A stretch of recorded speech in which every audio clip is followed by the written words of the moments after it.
बिस्मिल्लाहिर्रहमानिर्रहीम। अस्सलाम वालेकुम स्टूडेंट, मेरा नाम है डॉक्टर इमरान खानज़ादा और आप देख रहे हैं मेडिकल एस्पायरेंट। स्टूडेंट, आज हम 9th क्लास के बायोलॉजी का जो हमारा टॉपिक चल रहा था लेवल ऑफ ऑर्गेनाइजेशन, उसका बाकी का रिमेनिंग लेक्चर है, उसको आज हम कंप्लीट करेंगे। देखें, पिछले लेक्चर में हम लोग लेवल ऑफ ऑर्गेनाइजेशन के पॉइंट ऑफ व्यू से सेल्यूलर लेवल तक आ चुके थे। अगर आपने वो लेक्चर नहीं देखा है तो उसका लिंक भी मैं डिस्क्रिप्शन बॉक्स में दे दूँगा, आप वहाँ पर जाकर देख सकते हैं। अब हम सेल्यूलर लेवल से आगे मूव करेंगे।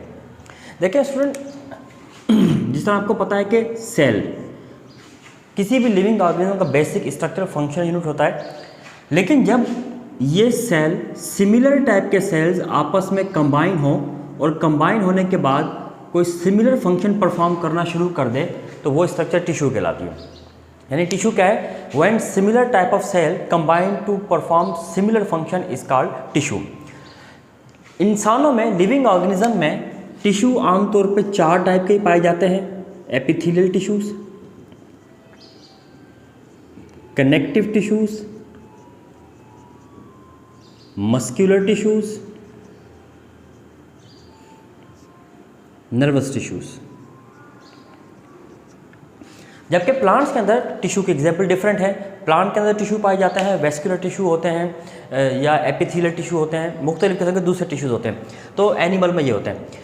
फिर उसके बाद क्या होता है कि टिश्यू के बाद लेवल ऑफ ऑर्गेनाइजेशन, एक और इससे ज़्यादा बड़ा लेवल ऑफ ऑर्गेनाइजेशन होता है और वो कहलाता है ऑर्गन।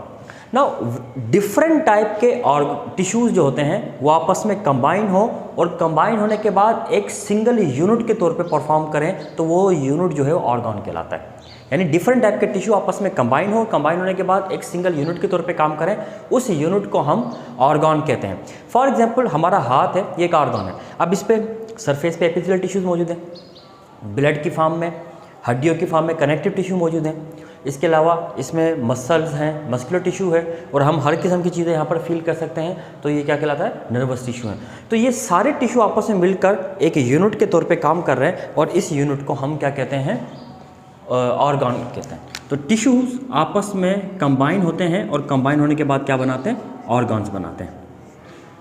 फिर उसके बाद डिफरेंट टाइप के ऑर्गन्स आपस में कंबाइन होते हैं और वो तमाम डिफरेंट ऑर्गन बेशक डिफरेंट फंक्शन परफॉर्म करते हो, लेकिन वो आपस में जब कंबाइन होते हैं पूरा एक सेट बनता है, दे एग्जीक्यूट सेम फंक्शन।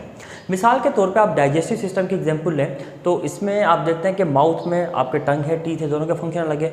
फिर एसोफेगस है, फेरेंक्स है, इनके फंक्शन अलग होते हैं। फिर उसके बाद स्टमक के फंक्शन अलग है, स्मॉल इंटेस्टाइन फंक्शन अलग है, लार्ज इंटेस्टाइन फंक्शन अलग है, लीवर अलग है, पेंक्रियाज अलग है और गॉल ब्लैडर अलग है। ये सब के सब डिफरेंट टाइप के ऑर्गन्स हैं, लेकिन जब तमाम के तमाम ऑर्गन आपस में कंबाइन होकर कोई एक ही फंक्शन एग्जीक्यूट करें, किसी एक फंक्शन के लिए सर्व करें, तो वो तमाम ऑर्गन का सेट ऑर्गन सिस्टम कहलाता है। वो कहलाता है ऑर्गन सिस्टम।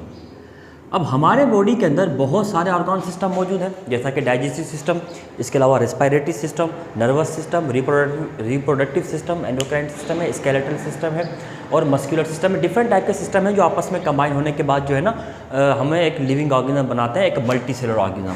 और इन सिस्टम के कॉम्बिनेशन से ही एक मल्टी सेल्यूलर ऑर्गेनिज्म वजूद में आता है। स्टूडेंट, अब एक मल्टी सेलुलर ऑर्गेनिज्म तक की ऑर्गेनाइजेशन आपने पढ़ ली, जो हमने एटम से स्टार्ट की थी और मल्टी सेलुलर ऑर्गेनिज्म तक लेकर आए और आपको पता लग गया किस तरीके से इनमें ऑर्गेनाइजेशन होती रहती है। लेकिन अब इस मल्टी सेलुलर ऑर्गेनिज्म के बाद भी ऑर्गेनाइजेशन का एक लेवल होता है और आपकी बुक में वो जो लेवल है उसको टेक्सोनोमिक लेवल कहा गया है। Taxonomic level. और इन टेक्सोनोमिक लेवल्स में सबसे पहले है स्पीशीज। यानी अब ऑर्गेनाइजेशन के लेवल में बढ़ते जा रहे हैं। हम पहले मल्टी सेलुलर ऑर्गेनिज्म तक पहुंच चुके थे और मल्टी सेलुलर ऑर्गेनिज्म में एनिमल्स भी आते हैं, फंजाई भी आती है, यानी इसमें प्लांट्स भी आते हैं। अब मल्टी सेलुलर ऑर्गेनिज्म के बाद अगला लेवल ऑफ ऑर्गेनाइजेशन है स्पीशी। अच्छा, स्पीशी क्या है? सिंपली स्पीशी है एक ग्रुप ऑफ ऑर्गेनिजम्स। यानी स्पीशी क्या होता है? एक ग्रुप ऑफ ऑर्गेनिज्म होता है और ऑर्गेनिज्म के इस ग्रुप में, अब आप लोग सर ऑर्गेनिज्म का ग्रुप अगर हम एक बना दें तो उसमें तो डिफरेंट टाइप के ऑर्गेनिज्म हो सकते हैं, तो उसको आप कैसे स्पीशी कह सकते हैं? नहीं, ऑर्गेनिज्म का ग्रुप हो लेकिन उस ग्रुप में 3 फीचर्स होने चाहिए, यानी 3 एट्रीब्यूट्स उनके ग्रुप के होने चाहिए। एक, सिमिलर फिजिकल फीचर होने चाहिए। नाउ सिमिलर फिजिकल फीचर का मतलब ये कि वो तमाम के तमाम देखने में आपको सेम नज़र आते हो। यानी ऐसा ना हो कि एक कैमल हो दूसरी कैट हो, अब ये तो बिल्कुल डिफरेंट है। यानी फिजिकल फीचर सबके सेम दिखते हो। उसके बाद दे कैन इंटरब्रीड, यानी वो आपस में रिप्रोडक्शन का प्रोसेस भी कर सकते हो, इंटरब्रीडिंग उनमें हो सकती हो, ये एबिलिटी उनमें हो। और produce viable fertile offspring, produce viable fertile offspring, मतलब उनकी ब्रीडिंग के बाद जो उनकी ऑफस्प्रिंग मतलब औलाद पैदा हो वो वायबल भी और फर्टाइल भी हो, मतलब वो जिंदा भी रहे और उससे भी अगली नस्ल पैदा हो। एक ऐसा ऑर्गेनिज्म का ग्रुप जिसमें ये 3 कैरेक्टर पाए जाते हैं तो वो स्पीशी कहलाता है। एक छोटी सी एग्जांपल लेके देखते हैं इसकी।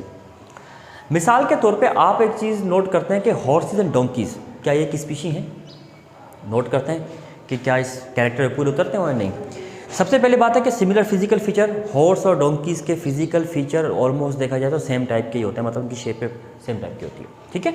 उसके बाद कैन इंटरब्रीड, ये ब्रीड कर सकते हैं, इनमें ब्रीडिंग पॉसिबल है, ठीक है। वो जो म्यूल है ना, खच्चर जो पैदा होता है वो इनकी क्रॉस ब्रीडिंग से ही होता है और इनकी इंटरब्रीडिंग से प्रोड्यूस होता है क्या, म्यूल प्रोड्यूस होता है। लेकिन म्यूल जो प्रोड्यूस होता है वो वायबल तो है, फर्टाइल नहीं है।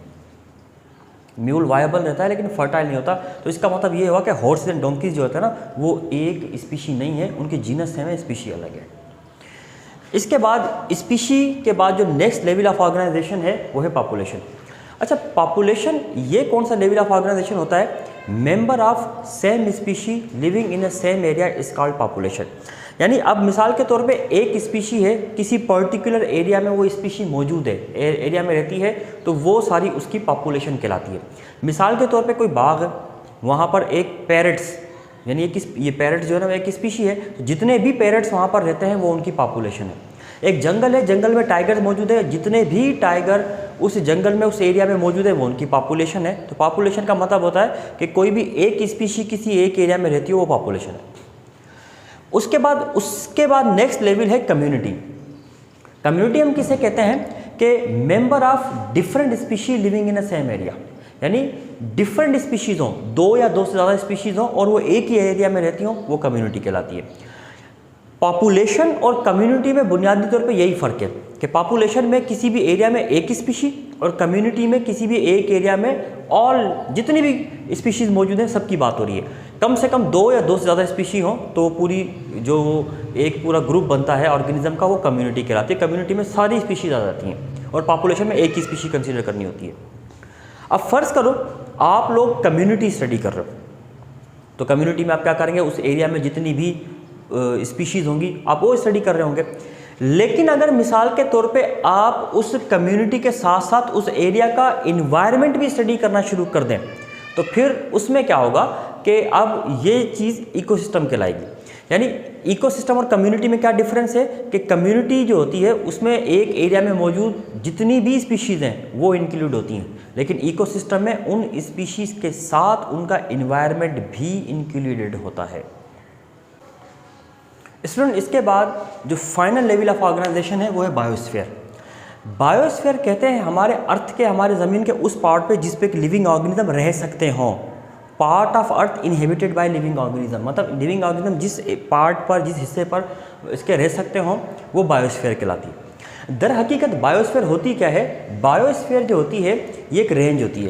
रेंज कैसे कि मिसाल के तौर पर ये अर्थ है और ये रेंज स्टार्ट होती है few metre below the earth, few metres below the earth, और इसके बाद 20 kilometre around the earth, 20 kilometre around the earth, यानी ज़मीन से कुछ मीटर नीचे और 20 किलोमीटर अराउंड द अर्थ, ये वो एरिया है जिसके बीच में लिविंग ऑर्गेनिज्म सर्वाइव कर सकते हैं, सर्वाइवल पॉसिबल है। ये एरिया पूरा का पूरा कहलाता है बायोस्फीयर। स्टूडेंट, यहाँ पर आकर लेवल ऑफ ऑर्गेनाइजेशन मुकम्मल हो जाते हैं। अगर आप तमाम लेवल ऑफ ऑर्गेनाइजेशन को एक मरतबा फिर समराइज़ करें तो क्या क्या था? सबसे पहले हमारे पास था एटम। एटम कंबाइन होकर बनाते हैं मॉलिक्यूल्स। मॉलिक्यूल्स ऑर्गेनिक और इनऑर्गेनिक होते हैं और वो आपस में कंबाइन होकर क्या बनाते हैं? वो बनाते हैं ऑर्गेनेल्स।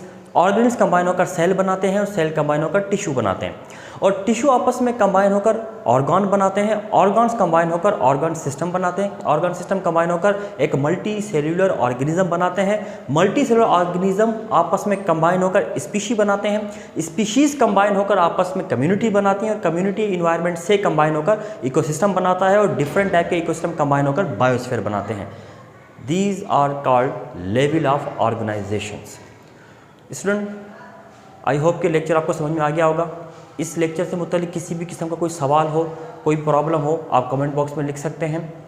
चैनल को सब्सक्राइब कीजिएगा, वीडियो को लाइक कीजिएगा। शुक्रिया।